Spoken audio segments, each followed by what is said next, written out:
எல்லாருக்குமே வடிவேல் சாரோட காமெடி ஞாபகம் இருக்கும்னு நினைக்கிறேன். நீ வேணா சண்டைக்கு வாடா வந்து பாருடா அப்பதான் தெரியும் யாரு பெரிய ஆளு அப்படின்னு சொல்லிட்டு ஒரு காமெடி ஞாபகம் இருக்கும்னு நினைக்கிறேன். நீ வேணா சண்டைக்கு வாடா வந்து பாருடா. அந்த காமெடி மட்டும் இல்லாம புதுப்பேட்டை வடசென்னை படத்துல தனுஷ் அவர்கள் வந்து ஹீரோவா நடிச்சிருப்பாரு. தனுஷ் அவர்களுடைய கேரக்டர் என்ன அப்படின்றதும் உங்களுக்கு தெரியும்.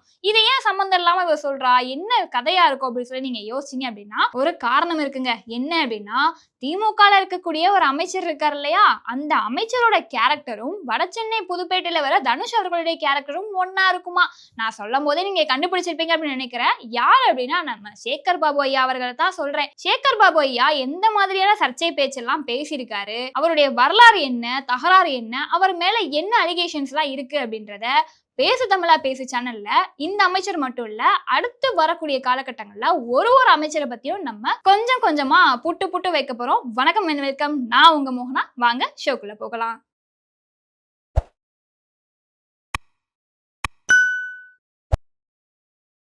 அவரு எந்த மாதிரியான சர்ச்சை பேசலாம் சிக்கியிருக்காரு அப்படின்றத பார்க்கறதுக்கு முன்னாடி அவருடைய வரலாறு, அதாவது தகராறு கொஞ்சம் தெரிஞ்சுக்கணும்ல.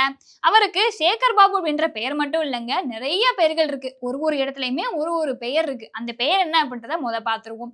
ஆர்கே நகர் தொகுதி பக்கம் போனீங்க அப்படின்னா அவருடைய பேர் கராத்தே பாபு அப்படின்னு சொல்லி சொல்லுவாங்களாம். ஏன்னா அவருக்கு கராத்தேனா ரொம்ப இஷ்டமா, அதனால கராத்தே பாபு அப்படின்ற பெயர் வந்துச்சு. அதுக்கப்புறமா அது பக்கத்திலேயே வடசென்னையில இருக்கக்கூடிய மகாராணி தேட்டருக்கு போனீங்க அப்படின்னா அங்க வந்து டிக்கெட் பாபு அப்படின்னு சொல்லி சொல்லுவாங்க.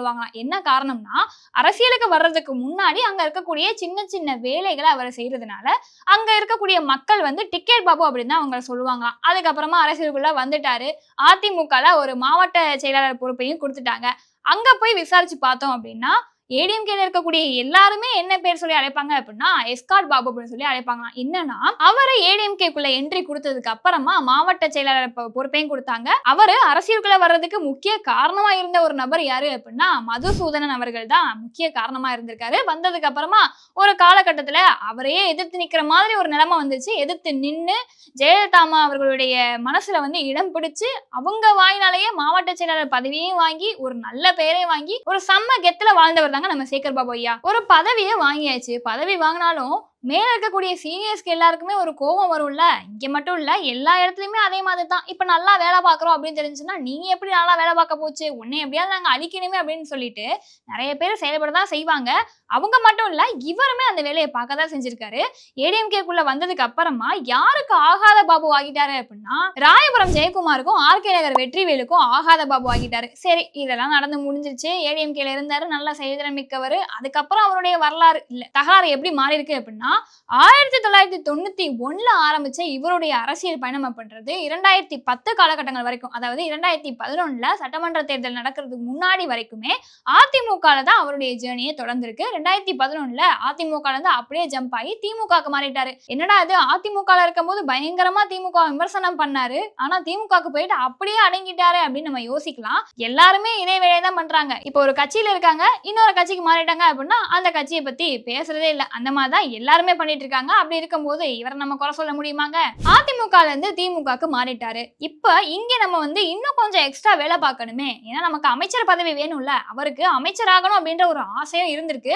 அதனால அவருடைய செயல்திறனை ரொம்ப அதிகமாக்கிட்டாரு. திமுகக்குள்ள என்ட்ரி ஆன உடனேயுமே அங்க ஒரு காமெடி சம்பவம் நடந்திருக்குங்க. என்ன அப்படின்னா அதிமுகல இருக்கும் போது அவர் நின்ன தொகுதி என்னன்னா ஆர்கே நகர் தொகுதியில நின்னாரு. அப்ப வந்து மக்கள் எல்லாருக்குமே என்னன்னு தெரியும் அப்படின்னா சேகர் பாபு ஐயா அவர்கள்னா அதிமுக மாவட்ட செயலாளரா இருந்தாரு அப்படின்னு சொல்லிட்டு மக்களுக்கு தெரியும்.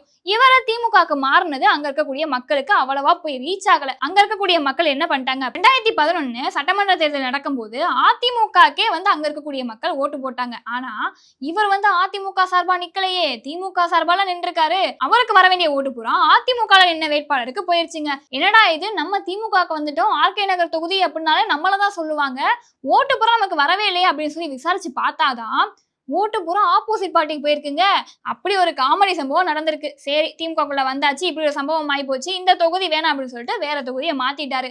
நம்ம எல்லாருக்குமே இப்போ ஒரு காமெடி ஞாபகம் வரும்னு நினைக்கிறேன். வடிவேல் சாருடைய காமெடியில ஒருத்தர் கூப்பிடுவாரு, யாருக்குப்பா ஓட்டு போட்டேன், உனக்கு தானே போட்டேன், யாருக்குப்பா ஓட்டு போட்ட, உண்மையை சொல்லுப்பா, உனக்கு தானே ஓட்டு போட்டேன் அப்படின்ற மாதிரி இவருடைய நிலைமை மாறி இருக்கு. யாருக்கு ஓட்டு போட்ட? உனக்கு தானே போட்டேன். யாருக்கு ஓட்டு போட்ட? உனக்கு தானே போட்டேன். உண்மையை சொல்லு, சத்தியமா உனக்கு தானே போட்டேன். அதுக்கப்புறமா நான் விடவே மாட்டேன், அமைச்சர் பதவி எனக்கு கிடைச்சே ஆகணும் அப்படின்றதுனால தீவிரமான வேலையெல்லாம் செய்ய ஆரம்பிச்சாரு. மு.க. ஸ்டாலின் அவர்களுடைய வாயிலிருந்து அவருக்கு வந்து செயல்பாபு அப்படின்னு சொல்லிட்டு பேரும் வந்துருச்சு. அப்பாடா, செயல்பாபு அப்படின்ற பேரு வந்துருச்சு. இப்ப அமைச்சர் பதவி வரணுமே அப்படின்னு சொல்லிட்டு மறுபடியும் வேலை தீவிரமா இறங்கி பார்க்க ஆரம்பிக்கிறாரு. என்ன அப்படின்னா, எல்லா வேலையிலுமே ஈடுபடுறது, துருதுருன்னு இருக்கிறது, மு.க. ஸ்டாலின் அவர்களுக்கும் உதயநிதி அவர்களுக்கும் என்ன வேணுமோ அதை செஞ்சு கொடுக்கறது, இந்த மாதிரியான வேலைகள்லாம் ஈடுபட ஆரம்பிச்சிட்டாரு. அதுக்கப்புறமா அவருக்கு அமைச்சர் பதவியும் கிடைக்குது. அறநிலைத்துறை அமைச்சர் அப்படின்னு சொல்லிட்டு ஒரு பதவியும் கிடைக்குது. கிடைச்சதுக்கு அப்புறமா அவருக்கு என்ன பேர் வந்துச்சு அப்படின்னா, ஆக்ஷன் பாபு அப்படின்ற பேர் வந்துச்சுங்க. அடடா, ஆக்ஷன் பாபு அப்படின்னு சொல்லிட்டு பேர் கொடுத்துட்டாங்க. அதுக்கேத்த மாதிரி நம்ம ஆக்ஷனா இறங்கி செய்யணுமே அப்படின்னு சொல்லிட்டு ஒரு வேலையை பார்த்தாரு. ஒரு வேலை இல்ல, நிறைய வேலைகள் பார்த்தாரு. அதுதான் ரவுடிசம் அப்படின்னு சொல்லுவாங்க. ஐயோ, நான் சொல்லலைங்க, ஊர்ல இருக்கிற மக்கள் எல்லாருமே உங்களை அப்படித்தான் சொல்றாங்க. அந்த மாதிரி ஒரு ஆடியோவும் ஒரு சர்ச்சையான பேச்சுக்களும் அவரை பத்தின அவர் சம்பந்தமான வீடியோக்களும் ரிலீஸ் ஆக ஆரம்பிச்சிச்சு. அது என்னென்ன அப்படின்றதுதான் இப்ப நம்ம பார்க்க போறோம். இருக்கட்டும், யார் கூட வேணா என்ன நீ போன்ல பேசினா பேசினமா ஏன் பேச கூடாதானா? ஏன் நேர்ல வா. ஏன் போன்ல பேசினா பேச கூடாதானா? அடுத்து உங்க நம்பரை வச்சு கம்ப்ளைண்ட் பண்ணுவேன். பண்ணுன கண்டிப்பா இப்ப பண்ணுவேன். பண்ணுன கொஞ்ச நேரத்துல பண்றேன்னா இல்லையா பாரு. நீ பண்ணுன பண்ணனா இல்லையா பாரு. நீ பண்ண, நான் மீடியால எல்லா விஷயத்தையும் சொல்லுவேன் பாரியா. சொல்லு இப்ப பண்றேன். சவுக்கு சங்கர் விஷயத்த மாதிரி சொல்லுவேன் பாரியா. இப்ப பேசுறேன். பேசு, நீ சொல்லு, எல்லாத்தையும் சொல்லு. எல்லாத்தையும் சொல்லு. சவுக்கு சங்கர் விஷயத்த நான் தான் பண்ணேன், சொல்றேன் பாரியா.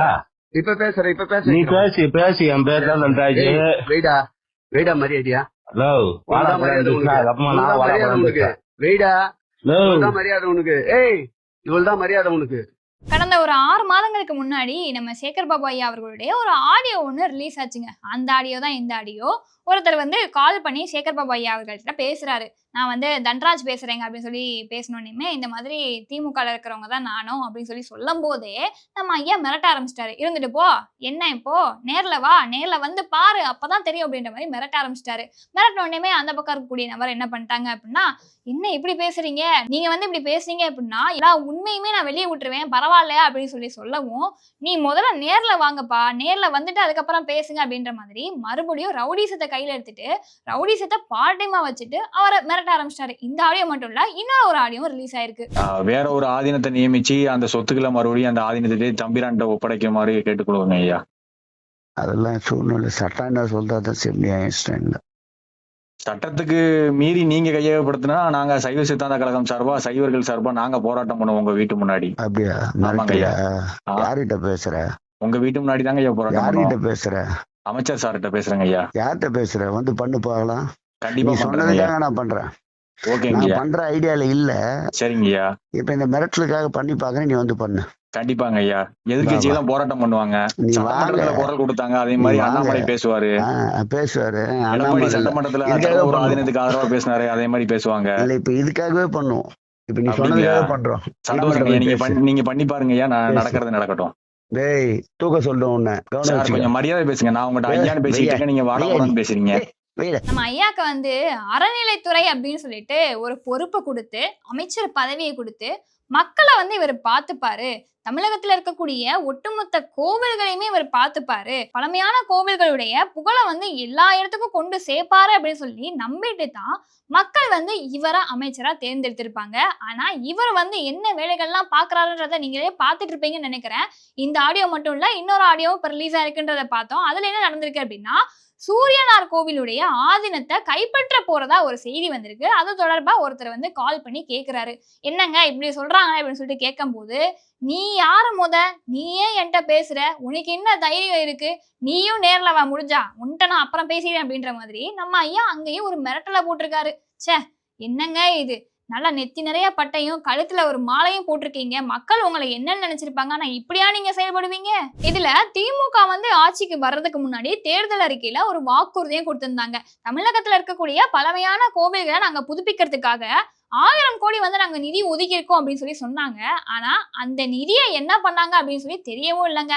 அதுக்கு மாறா என்ன பண்றாங்க, ஒரு கோவில்ல இருந்து வரக்கூடிய அமௌண்ட்டை கலெக்ட் பண்ணி ஸ்கூல் கட்டுறது, காலேஜ் கட்டுறது, இந்த மாதிரியான வேலைகள்லாம் ஈடுபட்டு இருக்காங்க. அப்போ பள்ளி கல்வித்துறைக்குன்னு ஒதுக்குன நிதி என்னாச்சு, அறநிலைத்துறைக்குன்னு ஒதுக்குன நிதி என்னாச்சு? இதெல்லாம் கேட்டா அப்புறம் நமக்கு ஒரு போன் கால் வந்துடும் போல இருக்கு. வேண்டாம் நான் வந்து உங்களுக்கு ஞாபகம் மட்டும் படுத்திட்டு போயிடுறேன். இது மட்டும் இல்ல, சொந்த மகளையே வந்து அவர் மிரட்டதான் செஞ்சிருக்காரு. திமுகக்கு வந்ததுக்கு அப்புறமா சமூக நீதி, சமத்துவம் அப்படின்னு சொல்லிட்டு எங்கெங்கேயோ நின்று பேசுறாங்க. ஆனா வீட்டுல அதை கடைபிடிக்கிறதே இல்ல. அவங்களே ஒரு பேட்டியில சொல்லியிருப்பாங்க, இந்த மாதிரி காதல் திருமணம் பண்ணதுக்காக என்னைய வந்து எங்க அப்பா மிரட்டுறாரு அப்படின்னு சொல்லிட்டு அவங்களே ஒரு பேட்டியில சொல்லியிருப்பாங்க. என் ஹஸ்பண்ட பார்க்க விட மாட்டாங்க. அவர் ஒன்னும் அவ்வளவு பெரிய கொலையோ இல்ல குத்தமோ இல்ல நாட்டுக்கு ஏதோ துரோகமோ ஏதோ பண்ணல. எதுக்காக இவ்வளவு பண்ணணும்? ஏன் மினிஸ்டரோட இந்த மாதிரி பண்ணிட்டான், அசிங்கம் பண்ணிட்டான், அவனை ஏதாவது பண்ணணுன்றதுக்காக பழி வாங்கறதுக்காக இவ்வளவு பண்றாங்களா? ஏன் பார்க்க கூட விட மாட்டாங்க? கண்டிப்பா சிஎம் சாருக்கு நாளைக்கு நான் சிஎம் சார் வீட்டுக்கு வாசலுக்கு நான் போவேன். எனக்கு அவர் அப்பாயின்மெண்ட் கொடுக்கணும், பேசணும். நான் என்கிட்ட இருக்க ப்ரூஃப் எல்லாத்தையும் காட்டுவேன். சிஎம் இது கண்டிப்பா ஏதாச்சும் ஒரு முடிவு எடுக்கணும். போலீஸ் ரொம்ப அராஜகம் பண்றாங்க. 1 வருஷமா எங்களை வந்து அங்க இங்க அலைய விட்டு என் குழந்தைய வச்சுட்டு ரொம்ப கஷ்டப்பட்டுட்டோம். இதுக்கு மேல வந்து ஏதாச்சும் போலீஸ் பண்ணாங்கன்னா நான் கண்டிப்பா தூக்கு போட்டு செத்துருவேன். என்னோட அப்பா பேராகட்டும், போலீஸ் பேருங்க நான் கண்டிப்பா எழுதி வச்சுட்டு இதுக்கப்புறம் நான் ஏதாச்சும் பண்ணிப்பேன். சமீபத்துல திருச்செந்தூர் இஷ்யூ எல்லாருக்குமே தெரியும் அப்படின்னு சொல்லி நினைக்கிறேன். அங்க வந்து நம்ம சேகர் பாபு ஐயா அவர்கள் முருகர் வழிபாட்டுக்காக போயிருக்காரு. போன இடத்துல என்ன பண்ணிருக்காரு அப்படின்னா, அவர் ஒருத்தர் வராரு அப்படின்ற ஒரு காரணத்துக்காக மக்கள் எல்லாரையுமே வெயில்ல உட்கார வச்சிருக்காங்க. ரொம்ப நேரமா உட்காந்து பார்த்திருக்காங்க. என்னங்க இது, நாங்க எப்பங்க உள்ள போறது அப்படின்னு சொல்லி கேட்டதுக்கு என்ன சொல்லியிருக்காங்க அப்படின்னா, அமைச்சர் வந்து உள்ள இருக்காரு, கருவறைக்குள்ள இருக்காரு, அவர் வந்து வழிபட்டுட்டு வரட்டும், அதுக்கப்புறமா நீங்க போய் வழிபடுங்க அப்படின்னு சொல்லிட்டு பதில சொல்லியிருக்காங்க. அதுக்கு பொதுமக்கள்லாம் என்ன பண்ணிருக்காங்கன்னா, அவரை வந்து கொஞ்ச நேரம் வெயில்ல உட்கார சொல்லுங்க பாப்போம், உட்காந்துருவாரா, நீங்க எங்களை மட்டும் சமாதானப்படுத்துறீங்க, ஒருத்தருக்காக இவ்வளவு மக்களையுமா உட்கார வச்சிருப்பீங்க அப்படின்னு சொல்லிட்டு அங்க இருக்கக்கூடிய மக்கள் குரல் எழுப்ப அதற்கு ஒரு பதிலையும் சொல்லிட்டு போயிருக்காரு. என்ன அப்படின்னா, திருப்பதிக்கு போனீங்கன்னா நீங்க ரொம்ப நேரம் உட்கார மாட்டீங்களா, அங்க மட்டும் உட்காந்து சாமியை பார்த்துட்டு வரீங்க, இங்க உட்காந்தா என்ன தப்பு அப்படின்ற மாதிரி சர்ச்சையான பேச்சை வந்து மக்கள் கிட்ட பேசியிருக்காரு. இந்த கோவில் மட்டுமா, இந்த கோவில் இன்சிடென்ட் மட்டும் இல்ல, நம்ம எல்லாருக்குமே ராமேஸ்வரத்துல நடந்த இஷ்யூவும் தெரியும். ராமேஸ்வரத்துல பொதுவழி தடத்துல போற மக்கள் கிட்ட அமௌண்ட் வாங்குறாங்க அப்படின்னு சொல்லி ஒரு செய்தி வெளியாச்சு. அதை தட்டி கேட்பாரு, அதுக்கு ஏதாவது குரல் கொடுப்பாரு அப்படின்னு சொல்லிட்டு மக்கள் எதிர்பார்த்துட்டு இருக்கும் போது அதை பத்தி எதுவுமே பேசலங்க. உடனே மக்கள் எல்லாம் என்ன செய்ய ஆரம்பிச்சிட்டாங்க, அவருடைய பேரை மாத்தி வச்சிட்டாங்க. என்னன்னு, அல்லேலூயா பாபு, அல்லேலூயா பாபு ஒளிக, அல்லேலூயா பாபு ஒளிக அப்படின்னு சொல்லிட்டு அங்க இருக்கக்கூடிய மக்கள் குரல் எழுப்ப ஆரம்பிச்சிட்டாங்க.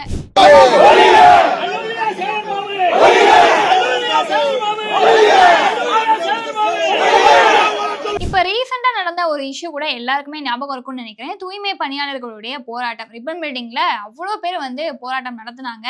அந்த இன்சிடென்ட் நடந்ததுக்கு அப்புறமா சம்பந்தப்பட்ட துறையில இருக்கக்கூடிய அமைச்சர் போய் பாக்குறதுக்கு பதிலா நம்ம சேகர் பாபு ஐயா போய் பார்த்திருக்காரு. என்ன காரணம் சொல்லி கேட்டா, வட சென்னைக்கு அவர் தான் டான்ல, அப்ப அவர் தான் போய் பாப்பாரு அப்படின்ற ஒரு காரணத்தை வேற சொல்லுவாங்க. நாங்க சொல்லல, அப்படி சொல்லுவாங்க, ஏன்னா சமாளிக்கணும்ல, அப்படிதான் சொல்லிட்டு அவர் போய் பார்த்தாரு. அங்க இருக்கக்கூடிய மக்களும் இவருடைய பேச்சை கேட்டுட்டு, அதாவது இவருடைய மிரட்டலை கேட்டுட்டு எந்திரிச்சு போற மாதிரி ஒரு நிலைமை ஆயிருச்சு.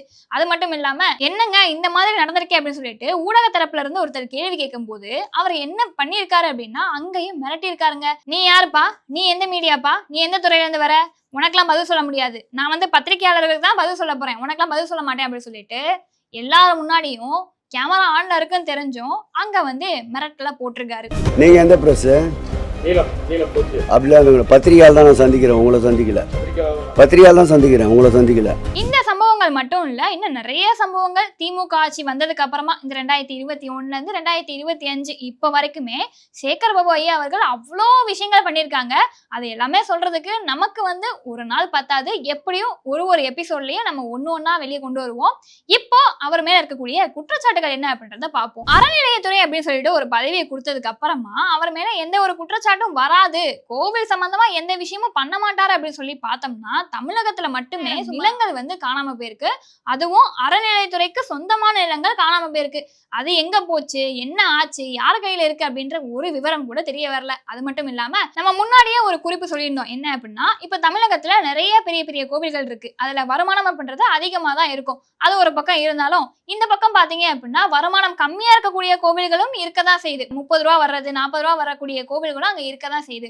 இவங்க என்ன பண்ணிருக்கணும் அப்படின்னா, நல்லா வரக்கூடிய கோவில்ல இருந்து அந்த அமௌண்ட்டை எடுத்து சின்ன சின்ன கோவில்களுக்கு கொடுத்திருந்தாங்க அப்படின்னா அந்த கோவிலை சீரமைக்கிறதுக்கோ இல்ல அந்த கோவிலை புதுப்பிக்கிறதுக்கோ ஏதாவது ஒரு வழியா இருந்திருக்கும். ஆனா இவங்க என்ன பண்ணிருக்காங்க அப்படின்னா, அந்த அமௌண்ட்டை எடுத்து ஸ்கூல் கட்டுறது, காலேஜ் கட்டுறது, இந்த மாதிரியான வேலைகள்லாம் ஈடுபட்டு இருக்காங்க. இந்த குற்றச்சாட்டு மட்டும் இல்ல, மக்கள் கிட்ட போய் விசாரிச்சு கேட்டோம் அப்படின்னா இவர் வந்து ரொம்ப மிரட்டுறாரு, ரொம்ப அதிகாரத்தனமா பேசுறாரு, ரவுடிசத்துல இருக்காரு அப்படின்னு சொல்லிட்டு மக்கள் ஒருத்தருமே ஒரு விஷயத்த சொல்லிட்டே தான் இருக்காங்க. நாங்க எதுவுமே சொல்லல, இது எங்களுடைய தனிப்பட்ட கருத்தும் கிடையாது. எல்லாருமே சொல்ற ஒரு பதில தான் இங்க நாங்க சொல்லியிருக்கோம். இவர் பண்ண சர்ச்சைகள் அப்படின்றது ஏராளமா இருக்கு. அடுத்தடுத்த பதிவுல ஒரு அமைச்சர்களையும் பாக்குறதுக்கு முன்னாடி சேகர் பாபு அவர்களை பத்தி இன்னும் கொஞ்சம் ஆடியோ வீடியோ எல்லாம் பார்த்துட்டு அடுத்தடுத்து வரக்கூடிய காலகட்டங்கள்ல ஒரு அமைச்சரும் எந்த மாதிரியான சர்ச்சை பேச்செல்லாம் பேசியிருக்காங்க, அவங்களுடைய வரலாறு தகராறு என்ன அப்படின்றத நம்ம பேசு தமிழா பேசு சேனல்ல தொடர்ந்து பார்ப்போம். நம்ம பேசு தமிழா பேசு சேனலோட வீடியோவை முத நீங்க பாக்குறீங்க அப்படின்னா நம்ம சேனலை ஃபாலோ சப்ஸ்கிரைப் பண்ணிக்கோங்க.